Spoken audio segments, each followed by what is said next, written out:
반갑습니다. 이번 마이그레이션 웨비나에서 기술 파트를 담당하는 델파이 에반젤리스트 김현수입니다. 오늘은 마이그레이션 진행 시 점검해야 할 항목과 그에 따른 대응 방법을 되도록 데모와 함께 살펴보도록 하겠습니다. 그럼 시작하겠습니다. 마이그레이션을 고려한다면 다음에 점검 항목을 확인해야 합니다. 우선 소스 코드를 마이그레이션 해야 하는데요. 아마 제일 큰 고민이 되는 부분은 서드 파티 컴포넌트일 것입니다. 그리고 델파이와 C++ 빌더 2009부터 기본 문자열로 적용된 유니코드에 대한 대응도 필요하고요. 구식의 데이터 액세스 아키텍처를 최신 데이터 액세스 아키텍처로 변경하는 부분도 고려할 필요가 있습니다. 특히 BDE를 사용한다면 이 항목은 선택이 아닌 필수일 것입니다. 그리고 화면과 사용자 경험이 중요한 시기가 되었고요. 그리고 사용자들은 더 빠른 어플리케이션을 원합니다. 여러분은 64비트 어플리케이션으로 대응할 수 있습니다. 그리고 꾸준히 업그레이드된 델파이 문법과 ID 기능을 이용해 성능과 생산성을 함께 올릴 수 있는 방법도 확인하시기 바랍니다. 그럼 항목별로 더 자세하게 알아보겠습니다. 첫 번째 알아볼 부분은 소스 코드를 마이그레이션 하는 부분입니다. 아직도 델파이 7과 델파이 5로 개발된 프로젝트가 상당합니다. 델파이가 워낙 잘 만들어진 툴이어서 그런데요. 하지만 세상이 빠르게 변하는 만큼 윈도우 OS와 사용자도 빠르게 변하고 있습니다. 어느덧 윈도우 8.1이 나왔고요. 곧 윈도우 9가 나올 것이라는 예상도 많습니다. 앞에 일부에서는 업그레이드 프로젝트의 세 가지 유형을 소개했는데요. 이번 파트에서는 프로젝트 유형별 개발 툴의 버전을 선택하는 부분에 대해서 알아보겠습니다. 성능과 최신 기술 도입을 위한 선제적 프로젝트를 위한 업그레이드라면 최신 버전인 XE6를 이용해 최신 기술을 사용하는 것이 가장 좋은 선택입니다. 하지만 유니코드 이슈가 없고 짧은 일정 내에 빠른 마이그레이션이 필요하다면 유니코드 기반이 아닌 마지막 버전인 유니코드 기반이 아닌 마지막 버전인 2007 버전을 선택해 최소한의 부담으로 마이그레이션을 진행할 수 있습니다. 하지만 장기적으로 보면 기술의 빠른 변화에 대응하기 위해서는 1차로 2007 버전으로 마이그레이션을 했더라도 2차로 최신 버전인 XE6로 마이그레이션 해야 또 다른 시장이나 시대의 변화에 발빠르게 대응할 수 있을 것입니다. 참고로 델파이와 C++ 빌더는 최신 버전 구매 시 이전 버전을 다운로드 받을 수 있다는 정보도 알아두시기 바랍니다. 다음으로는 소스 코드를 마이그레이션 하는 부분입니다. 오랫동안 유지됐던 소스 코드에 큰 변화를 준다는 것이 막막하다고 느낄 수 있는데요. 이번 기회에 한번 시도해 보시기 바라겠습니다. 마이그레이션 대상 프로젝트의 소스 코드를 따로 복사하고요. 최신 버전인 XE6로 프로젝트를 열어봅니다. 화면에 오류가 나타날 수 있는데 우선은 무시하고 저장을 합니다. 그러면 우선 XE6 프로젝트로 업그레이드가 완료되었습니다. 델파이와 C++ 빌더는 하위 버전의 프로젝트를 하위 버전에서 열면 프로젝트 옵션과 리소스 등의 프로젝트 요소를 최신 버전으로 자동 마이그레이션 해주는 기능이 있습니다. 만약 기본 컴포넌트 위주로 구성했다면 컴파일 및 실행까지도 가능할 것입니다. 그러면 문제가 될 만한 부분을 하나씩 해결해 나가보도록 하겠습니다. 그 전에 한 가지 팁으로 프로젝트의 소스 파일에 application.mainform on taskbar을 true로 설정하면 비스타 이후에 윈도우에서 태스크바 및 작업 표시줄에 프로그램 이름이 나오는데요. 그 이름이 exe 파일명이 아닌 메인폼의 캡션으로 저장되어 있는 문자열이 표시할 수 있도록 할 수 있습니다. 네, 참고하시고요. 다음으로는 아마 마이그레이션 시 제일 걱정이 되는 부분인데 서드 파트 컴포넌트입니다. 이전 버전에서 사용하던 컴포넌트를 어떻게 새로운 버전에서 사용하지? 라고 생각할 수도 있는데요. 아마 대부분의 서드 파트 컴포넌트는 델파이 또는 C++ 빌더의 버전별로 그 컴포넌트를 지원합니다. 즉 사용하던 컴포넌트가 업그레이드 하려는 델파이 버전을 지원하는가를 먼저 확인하셔야 되는데요. 그 지원 여부 확인은 먼저 컴포넌트 제공사의 홈페이지를 통해 확인하는 것이 가장 적절합니다. 그리고 만약 홈페이지를 알지 못한다면 엠바카드의 파트너 회사를 검색하는 페이지를 제가 링크를 남겼는데요. 여기에서 회사명과 제품명으로 그 컴포넌트를 검색할 수 있습니다. 만약 파트너 회사에서도 검색이 되지 않는다면 구글 등의 검색 엔진을 통해 검색해서 확인하시기 바랍니다. 그리고 새 버전의 컴포넌트를 찾으셨다면 새로운 버전의 컴포넌트에는 속성과 메소드 등이 변경된 경우가 있을 수 있으니 바로 구매하기 전에 트라이얼 버전 등으로 그 속성과 메소드를 한번 확인해 보시고 구매를 결정하시기 바랍니다. 만약 컴포넌트가 최신 버전을 지원하지 않는 경우에는 직접 컴포넌트를 컨버팅할 수 있는데요. 이때는 컨버팅을 시도하기 앞서 대체할 수 있는 다른 컴포넌트를 찾아보는 것이 아주 좋은 선택입니다.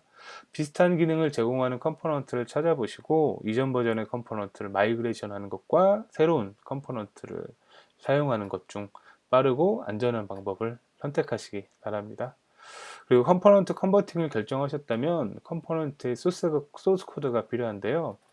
컴포넌트 구매 시 되도록이면 소스 코드가 포함된 버전을 구매하시기 바랍니다. 왜냐하면 소스 코드가 있어야 하는 이유가 굳이 마이그레이션 이슈가 아니더라도 컴포넌트의 기능에 대한 문서화가 부족한 경우 소스 코드를 통해 그 숨어있는 기능을 파악해서 사용할 수도 있고요. 만약에 작은 버그가 있다면 직접 고치고 필요한 기능도 간단하게 추가해서 업무에 최적화된 컴포넌트로 다방면 사용할 수 있어 다방면으로 소스 코드가 있는 것이 유리할 것입니다.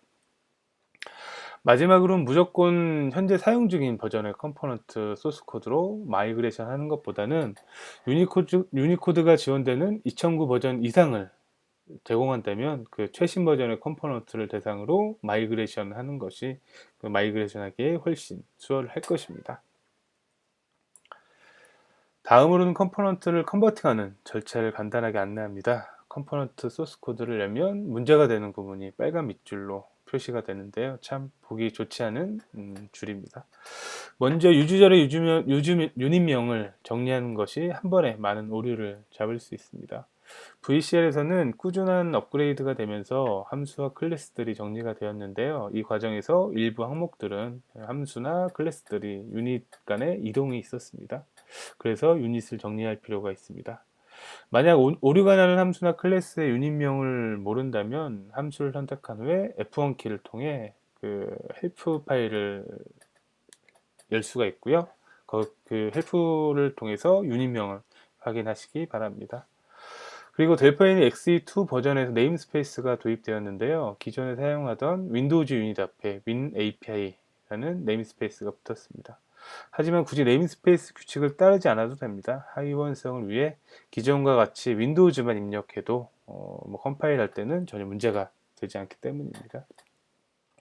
컴포넌트의 경우 여러 버전을 지원하기 위해선 조건부 컴파일을 사용합니다. 이런 경우 컴포넌트의 조건부 컴파일이 적용되지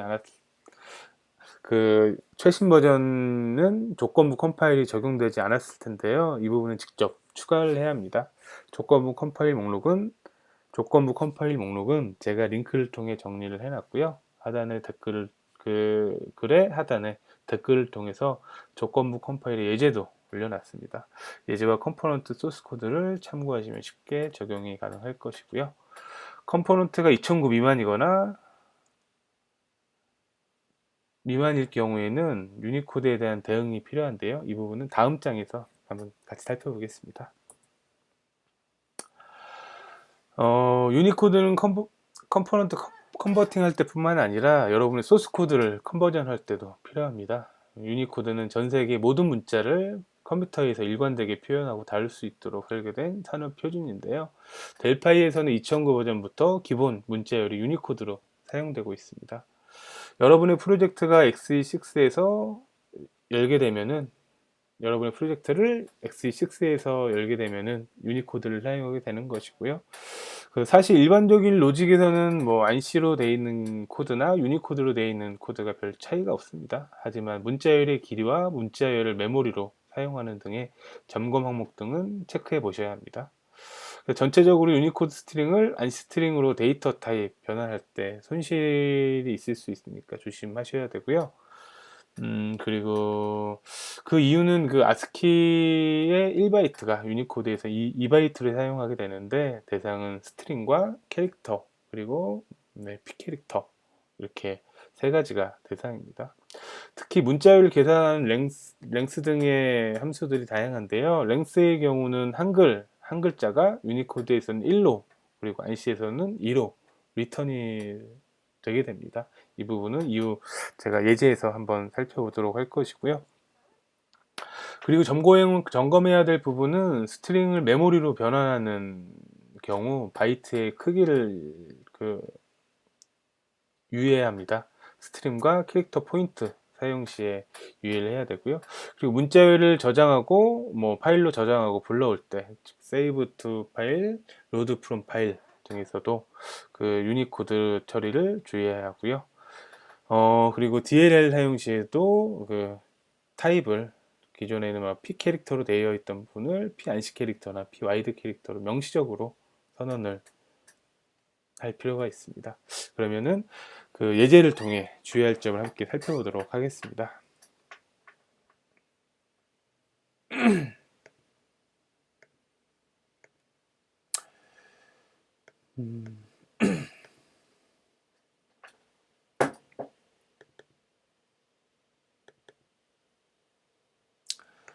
네, 우선 제가 문자열 테스트, 바이트 크기나 세이브 파일, 로드 파일, 그리고 DLL을 테스트할 수 있는 프로젝트를 먼저 준비를 해놨고요. 먼저 실행을 한번 해서 먼저 확인해 보겠습니다. 문자열 테스트 같은 경우는 제가 스트링과 안시 스트링을 한글 A, 한글 1이라는 부분의 배열점자로 그 첫 번째 글자를 선택하게 되면은 스트링 같은 경우에 첫 번째 글자인 한이라는 글자가 표시가 되고요. 안시 스트링에서는 첫 번째 바이트가 표시가 되기 때문에 한글의 절반 바이트만 표시가 되기 때문에 잘리는 현상이 발생을 하게 됩니다. 문자열 길이 같은 경우에는 한글로 한 글자로 계산이 되기 때문에 6으로 안시 스트링에서는 10으로 문자열 삭제 및 추가에서도 그 동일한 그 길이에 대한 이슈가 있고요. 위치 검색은 A로 검색했을 때는 동일하게 3이 나오고 있습니다. 그리고 문자열 자르기 및 배열 크기도 그 어레이 오브 캐릭터는 100, 어레이 오브 안시 캐릭터는 50 형태로 제가 50 길이로 구현을 해놨는데 이렇게 두 문자열 간의 차이가 있습니다. 이 부분을 확인하시고요. 네, 그리고 바이트 크기를 실행해 보면은 안시 스트링 한글 A, 한글 1 그리고 유니코드로 한글 A, 한글 1을 제가 사용을 했고요. 길이는 10과 6으로 나오게 됩니다. 그 다음에 스트링의 라이트하고 리드할 경우에는 안시 스트링 같은 경우에는 이렇게 나오고요. 유니코드는 잘려서 나오는데 이 부분은 소스 코드를 한번 보면서 다시 설명을 드리겠습니다. 네, 제가 이제 메모리 스트림 가지고 이제 문자열 메모리로 변환하는 작업을 진행을 해봤습니다. 아마 기존 사용하는 방식은, 안시 스트링 사용하는 방식은, 그 길이를 랭스로 아마 계산을 했을 것입니다. 그래서 그 문자열을 쓸 때도 그 길이로, 랭스로 문자열을 메모리에 입력을 했고요. 메모리에서 읽어드릴 때도 그 문자열의 길이만큼 읽어오면 됩니다. 네, 이렇게 안시가 표시가 됐을 때는 정상적으로 한글 A, 한글 1이 표시가 되었고요. 유니코드 스트링에서는 기존 방식으로 한번 구현을 해봤습니다. 이런 경우에는 문자열이 6으로 나오기 때문에 그 포인터 실제 이제 바이트의 길이는 12가 됩니다. 그래서 절반이 잘리는 현상이 발생을 하고요. 그래서 이제 유니코드를 처리할 때는 길이에서 사이즈 오브 캐릭터, 바이트 크기를 고려할 필요가 있습니다. 왜냐하면은 그 캐릭터의 사이즈가 2바이트 두 자리이기 때문에 길이 곱하기 2 형태로 메모리에 쓰거나 읽을 때 이 부분을 주의를 하셔야 되고요. 안시 스트링도 되도록이면은 사이즈 오브 안시 캐릭터는 1인데 이런 식으로 명시적으로 사용하는 것도 좋은 습관이겠습니다. 이 부분 한번 다시 실행을 해보겠습니다. 보시는 것처럼 유니코드가 기존 안시 스타일로 구현했을 경우에는 절반이 딱 잘리는 게 보이시죠? 그래서 그 사이즈 오브로 길이를 곱해서 사용하는 방식을 사용해야 합니다. 그 다음에는 세이브 파일과 로드 파일을 한번 테스트 해봤는데요. 그 유니코드 문자열이 그 원본이 있습니다. 안시로 파일로 썼다가 읽었을 때는 이렇게 유니코드가 깨지는 현상이 발생했고요. 유니코드로 처리했을 때는 네, 다 정상적으로 나오는 걸 확인할 수 있는데 이 부분도 소스 코드를 확인해 보겠습니다. 네, 그 우선 스트링 리스트로 제가 테스트를 해봤고요. 스트링 리스트에 유니코드를 제가 입력을 했습니다. 그리고 네, 세이브 파일에 네, 현재 디렉토리에 ansi text.txt로 제가 그 저장을 했고요. 그 이후에는 네, 그 UTF 파일로 저장을 했습니다. save to 파일 같은 경우에는 네, 두 번째 인자로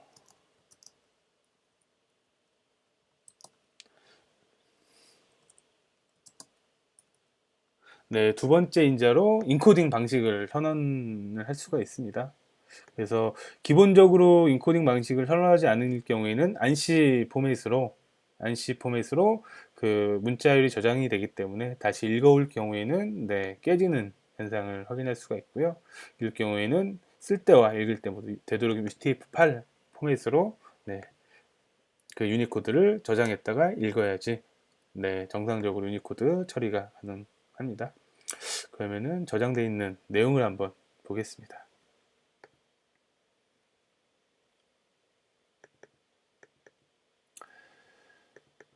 네, 보시면은 ansi text.txt 같은 경우에는 깨져서 저장이 되어 있고요. 네, UTF 파일 같은 경우에는 네, 유니코드가 정상적으로 나오게 되어 있습니다. 인코딩 방식도 UTF 파일로 되어 있고요. 이거 같은 경우에는 ansi로 인코딩이 되어 있는 것을 확인하셨습니다. 네, 그 다음에는 DLL 부분인데요. 이 부분은 따로 하지 않고요. 소스 코드로 설명을 하겠습니다. 우선 제가 DLL에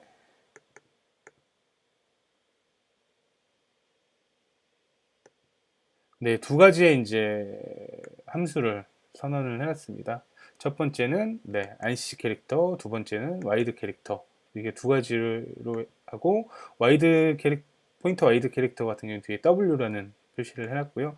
이런 이유 같은 경우에는 그 아마 기존의 그 델파이 2007 이전 버전 같은 경우에는 뭐 P 캐릭터로 선언을 한 이후에 소스 코드가 이제 돌아다닙니다. 만약에 그 소스 코드를 봤을 때 그 DLL이 2007 이전에 선언된 안시 캐릭터인지 2009 이후에 돼 있는 와이드 캐릭터인지 알 수가 없습니다.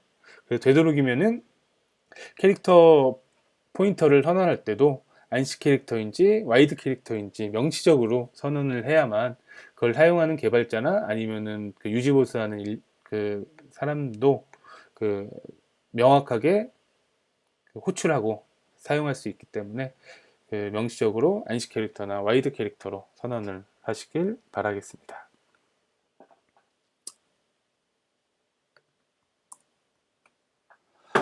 네, 최소한의 유니코드를 대응할 내용을 소개해 드렸습니다. 해당 자료와 데모 코드는 참석자분들에게 제공되니 참고하시길 바라고요. 그 화면 아래에 있는 링크에 제가 유니코드와 관련된 내용을 조금 적어 놨습니다. 이 부분을 참고하시면 도움이 되실 것입니다. 네, 다음은 데이터 액세스 아키텍처 변경에 관한 내용입니다. 들어보신 분들도 많이 있으실 텐데요. 새로운 데이터 액세스 엔진인 파이어닥입니다. 아직도 BDE를 이용해 데이터 액세스하는 프로젝트가 아직 많이 있습니다. 그 BDE는 상당히 오래된 버전으로 그 윈도우 XP에서조차 기술 지원에 대한 보장이 없었습니다. 하지만 최근 윈도우에서는 BDE를 이용할 경우에 64비트에서는 뭐 돌아가지 않는 등 다양한 뭐 이슈들이 이미 많이 발생을 하고 있기 때문에 최대한 빠르게 다른 데이터 액세스 엔진으로 넘어갈 필요가 있습니다. 그 파이어닥 같은 경우에는 그 빠르고 가벼운 양방향 데이터 액세스 엔진입니다. 그리고 BD와 대단히 높은 호환성을 갖고 있고요. 멀티 플랫폼을 지원하고 있습니다. 높은 성능과 통합 API를 뭐 지원하는 등 오늘은 마이그레이션의 이슈를 하기 위해 마이그레이션에 집중을 하기 위해서 파이어덱에 대한 소개는 간단하게 이 정도로 마무리하고요. 바로 넘어가도록 하겠습니다. 오늘 집중적으로 다뤄볼 내용은 BD 마이그레이션 하는 내용인데 그 리파인드라는 유틸리티를 이용할 것입니다. 리파인드 같은 경우에는 그 BD 마이그레이션을 위한 그 전용 툴이 아니라 그 어떤 소스 코드의 그 컴포넌트를 그 한 번에 그 여러 개의 컴포넌트 한 번에 바꿔주는 컨버팅 할 수 있는 툴입니다. 소스 코드를 열어서 거기에서 내용을 거기에 있는 내용을 새로운 이제 컴포넌트로 변경을 한다든지 할 때 그 사용되는 툴인데요. 이번에는 BD 부분을 파이어닥으로 변경하는 쪽으로 한번 같이 살펴보도록 하겠습니다. 그 BD 마이그레이션 하는 부분은 아래에 제가 그 남겨둔 링크를 통해서 이제 그 참고를 할 것이고요. 이 링크를 한번 보면은 파이어닥에서 이제 BD 애플리케이션 마이그레이션 하는 기술 문서입니다. 저희가 유심히 볼 것은 BD 애플리케이션 마이그레이션 부분이고요. 다른 부분도 그 충분히 참고가 되는 내용이기 때문에 그 한번 살펴보시길 바라고요. 저는 이 내용으로 바로 확인해 보겠습니다. 그 BD를 파이어닥으로 마이그레이션 하기 위해서는 쭉 보시면 8단계만 거치시면 되고요. 제가 이 부분을 모두 같이 해보지는 않을 거고요. 그 중요한 부분만 같이 실습을 해보겠습니다. 네, 우선 프로젝트를 닫을 거고요.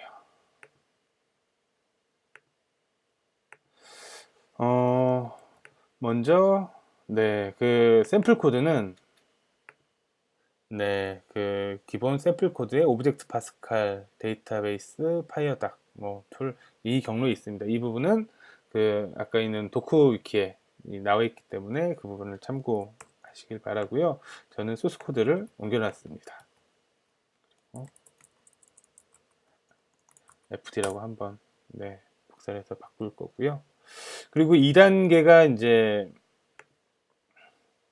리파인드를 이용해 가지고 네, 실제 실행하는 부분인데요. 리파인드.exe에 여러 가지 이제 파라미터를 줄 것입니다.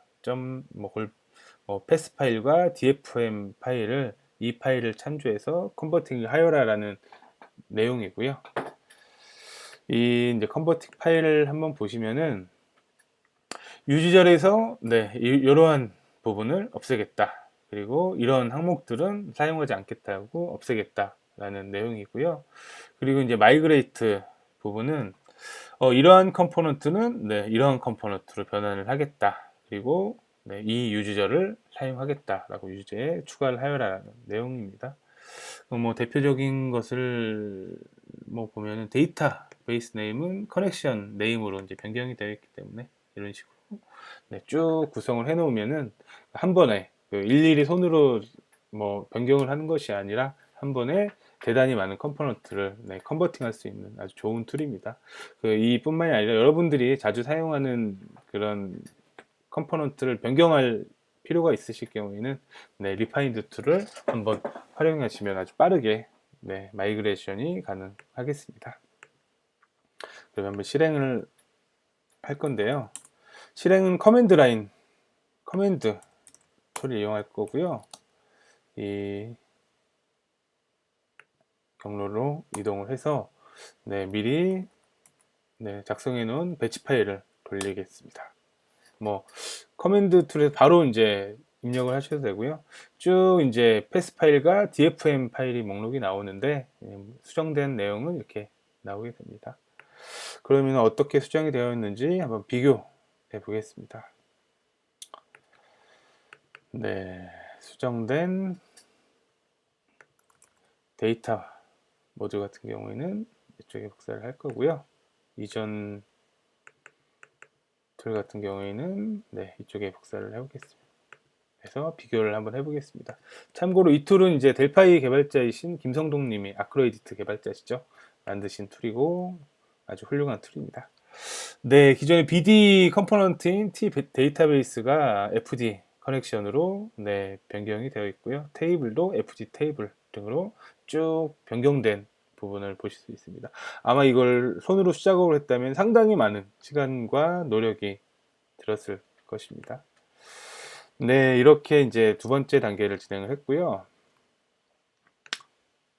그 다음에 세 번째 단계는 이제 데이터 연결을 하기 위해서 파이어덱의 익스플로러를 이용하는 것입니다. 네, 여기에 보시면은 네, 제가 미리 생성을 해놨고요. 여기에서 이제 그 도움말을 통해서 사용하실 수도 있고 한 가지 더 팁을 드리면은 네, 아이디 오른쪽에 보시면 데이터 익스플로러가 있습니다. 이쪽에서 인터페이스 항목에 오른쪽 마우스 버튼 누르신 다음에 마스터 SQL이라고 네, 이름을 정하고요. 그 다음에 나와 있는 속성들을 쭉 입력하신 다음에 테스트 버튼 눌러가지고 접속 확인까지 네, 마치실 수 있습니다. 네, 그 다음에는 네, 소스 코드를 이용해서 이제 직접 수정을 하는 건데요. 이 경우에는 노트패드 등의 에디터 툴을 이용하셔가지고 네, 이 경로가 아니죠.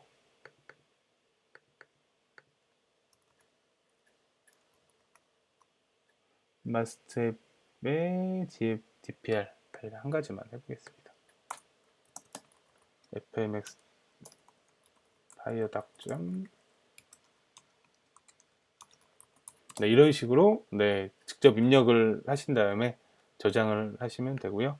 쭉 이제 따라가다 보시면은 6단계까지는 지금 보신 것처럼 에디터를 이용해서 네, 적용을 할 수 있습니다. 그리고 7단계부터는 네, IDE에서 네, 소스 파일을 이용하셔가지고 네, 메소드를 삭제하거나 아니면 메소드에 뭐 추가적인 뭐 코딩을 하는 등의 작업을 하시면 되고요.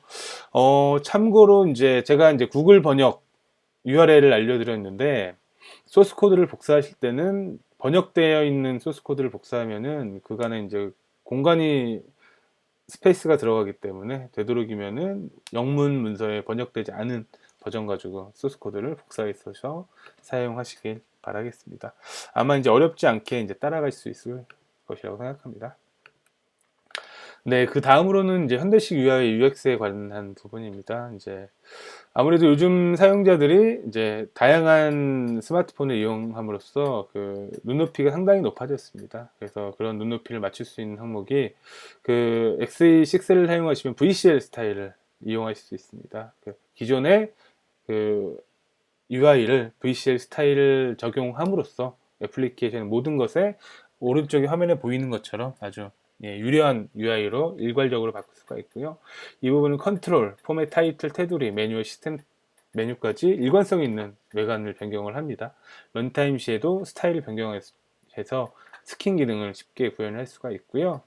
그리고 이제 그 외에도 최신 윈도우 8을 지원을 합니다. 그 윈도우 8 태블릿 앱 개발이 상당히 용이한데 그 메트로폴리스 UI 프로젝트를 기본적으로 제공을 하기 때문에 뉴 프로젝트에서 메트로폴리스 UI 프로젝트를 선택하시면은 메트로 UI를 아주 쉽게 구현할 수 있습니다.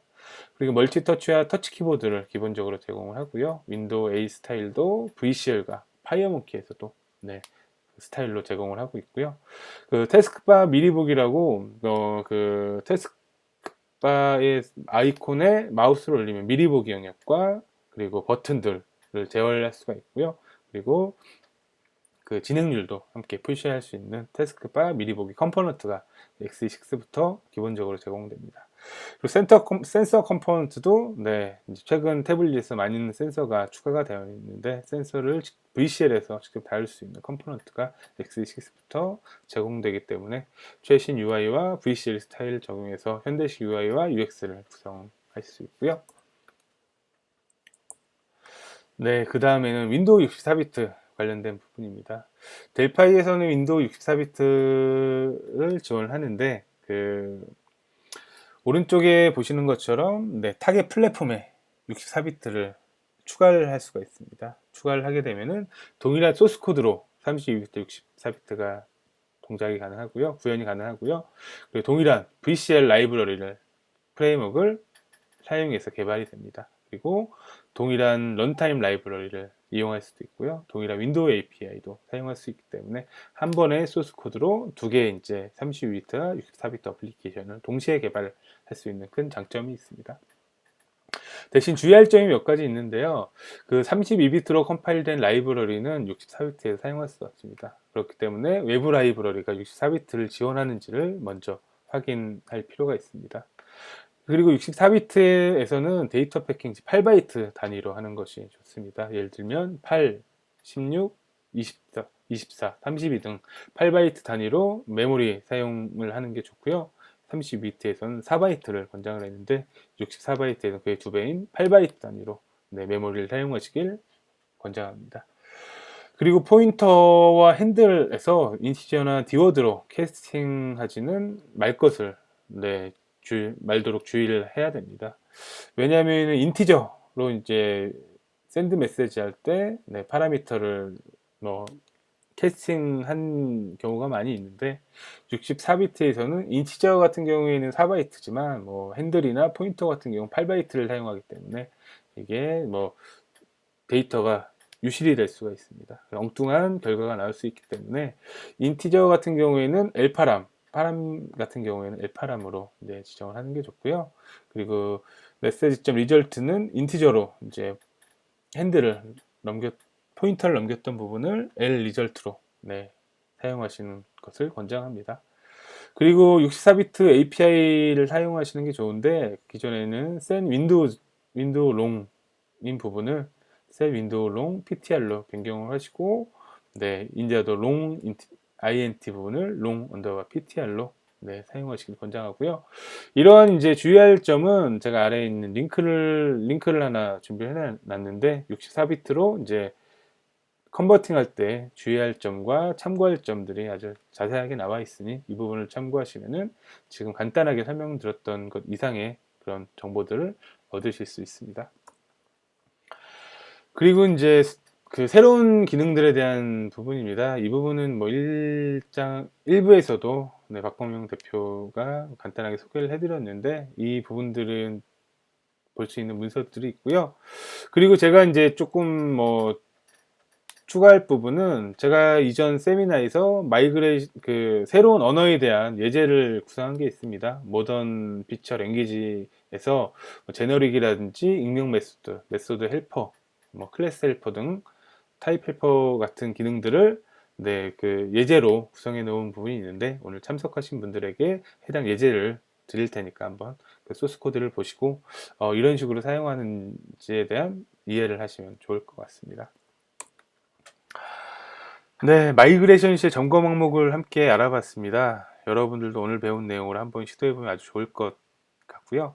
그 컨버전 시 도움이 필요하시다면 저희가 테크 게시판에 컨버전 지휘서를 올려놓았으니 다운받으시고 작성하셔가지고 저희에게 이 아래에 있는 에스크 메일로 전달해 주시길 바라겠습니다.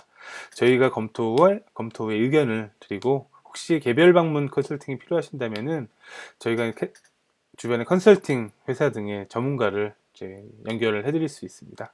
이 경우에는 유상이겠습니다. 만약 마이그레이션 경험이 풍부하고 컨설팅 서비스를 하고자 하시는 분들이라면 언제나 저희 대부교회에 연락해 주시길 바랍니다. 서로 도움이 되는 부분이 분명히 있을 것입니다. 네, 그리고 몇 가지 이제 추가 정보들을 네, 나왔는데요. 얼마 전에 이제 온라인으로 그 x26에 대한 소개하는 그 세미나가 있었습니다. 이번에 다시 보기로 네, x26에 나와 이 새로운 기능을 한번 확인할 수가 있고요. 그리고 다양한 네, 한글 도움말 및 그 저희 질문이나 그 정보를 찾을 수 있는 테크 기술 자료실도 링크가 있으니 PDF 파일로 제가 끝난 이후에 전달을 해드리도록 하겠습니다. 네, 오늘 마이그레이션 관련된 세미나를 웹으로 준비를 했습니다. 많은 도움이 되셨길 바라고요. 앞으로도 그 온라인뿐만이 아니라 오프라인에서 다양한 세미나와 강의로 저희가 또 준비하고 다가가도록 하겠습니다. 오늘 감사했습니다. 감사합니다.